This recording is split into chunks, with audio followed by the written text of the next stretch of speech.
1, 3, 5 etcetera ഇങ്ങനെ എഴുതുമ്പോൾ 20ാമത് ഒറ്റ സംഖ്യ ഏത്?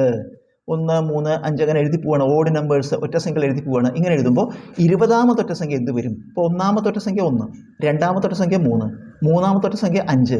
ഇങ്ങനെ എഴുതുമ്പോൾ 20ാമത്തെ ഒറ്റ സംഖ്യ എത്രയെന്ന് കാണാൻ നമുക്ക് ആദ്യം എണ്ണൽ സംഖ്യകൾ എന്താ? എണ്ണൽ സംഖ്യകൾ 1, 2, 3, 4, 5 അല്ലേ? ഇങ്ങനെ പോണതാണ് എണ്ണൽ സംഖ്യകൾ. അപ്പോൾ ഈ എണ്ണൽ സംഖ്യയിൽ നമുക്ക് ഒറ്റ സംഖ്യ കണ്ടുപിടിക്കാം. എണ്ണൽ സംഖ്യയിൽ ഒറ്റ സംഖ്യ 1ാമത്തെ എണ്ണൽ സംഖ്യ എടുക്കുക 1, അതിൻ്റെ ഇരട്ടി കാണുക, അതിൽ നിന്ന് കുറയ്ക്കുക. 1ാമത്തെ എണ്ണൽ സംഖ്യ എടുത്തു, അതിൻ്റെ ഇരട്ടി കണ്ട് 1 കുറയ്ക്കുക. 2 2 1 കുറച്ചാൽ 1. നമ്മൾ 1ാമത്തെ ഒറ്റ സംഖ്യ എടുത്ത് ഇങ്ങനെ ചെയ്തപ്പോൾ 1ാമത്തെ ഒറ്റ സംഖ്യ കിട്ടി. 1ാമത്തെ എണ്ണൽ സംഖ്യ എടുത്ത് ഇങ്ങനെ ചെയ്തപ്പോൾ 1ാമത്തെ ഒറ്റ സംഖ്യ കിട്ടി. അടുത്ത എണ്ണൽ സംഖ്യ എടുക്കുക, എത്രയാണ്? 2. അതിൻ്റെ ഇരട്ടി കാണുക, അതിൽ നിന്ന് കുറയ്ക്കുക. ഈ 2 4 1 കുറച്ചാൽ 3. കണ്ടില്ലേ? അടുത്ത ഒറ്റ സംഖ്യ കിട്ടി. 3ാമത്തെ എണ്ണൽ സംഖ്യ എടുത്തു, 3 അല്ലേ? 3.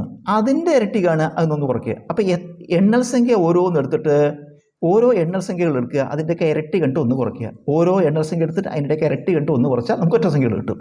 3 × 2 6 1 കുറച്ചാൽ 5 കണ്ടു. അപ്പോൾ എന്താ കണ്ട് 20ാമത്തെ ഒറ്റ സംഖ്യ ഇത് 1ാമത്തെ 2ാമത്തെ 3ാമത്തെ 20ാമത്തെ ഒറ്റ സംഖ്യ നമ്മളെങ്ങനെ കാണുക? 20 എന്ന് എഴുതിയിട്ട് അതിൻ്റെ ഇരട്ടി എടുക്കുക, അതിൽ നിന്ന് കുറയ്ക്കുക. 20 × 2 40 1 കുറച്ചാൽ ഉത്തരം 39.